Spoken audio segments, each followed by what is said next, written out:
Namazды каза болуп кеткен үчүн метродан, автобустан окусак болобу дейт. Каза болуп кетпеш үчүн. Ооба.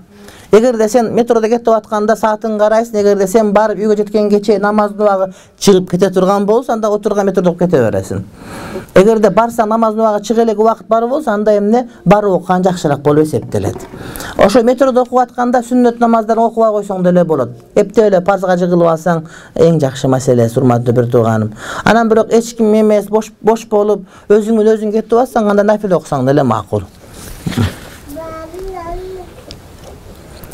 Legalдуу жүрүш үчүн Кыргызстанга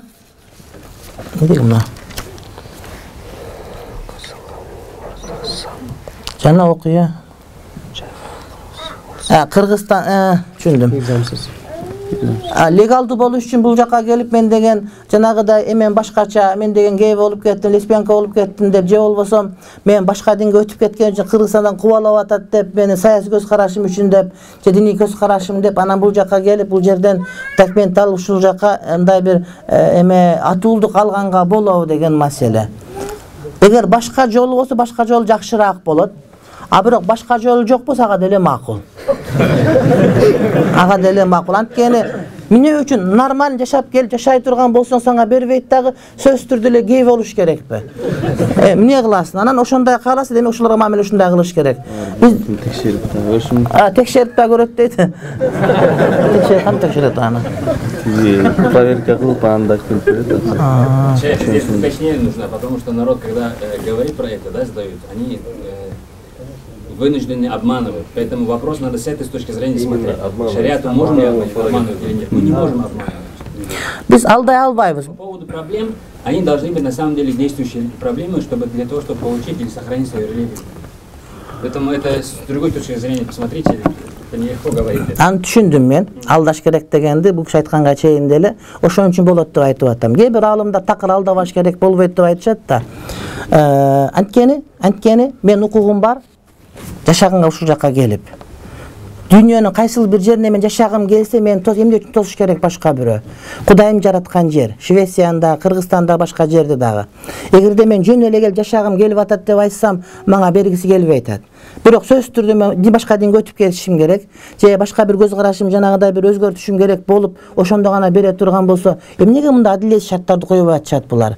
Деги ушул койгон шарттар туурабы жокпу? Мен нормаль жашаган болсом, динимен чыкпасам булар кабыл албайт экен дагы, эмнеге динимен чыкса эле кабыл алат экен булар?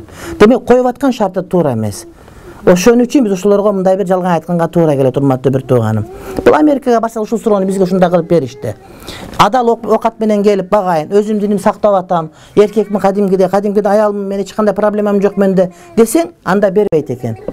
Эмнеге сөзсүз түрдө бузуку болуш керек болот? Эмне үчүн мен укугум булар тебелеп атат деген маани. Албетте, шарият боюнча жалган айткан бизде арам. Бирок бир гана учурда, эгерде аялы менен күйөөсү бири-бирине жагынуу үчүн гана сен сулуусуң, сенин тамагың жакшы деп айтса, бул жалганга кирбейт.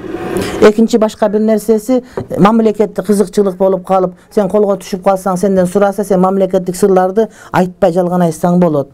Үчүнчү бир түрү бар, эки адамды жараштыруу үчүн сен ошолорго сен жөнү жакшы пикирде деп айткан болсо, бул дагы жалганга кирбейт.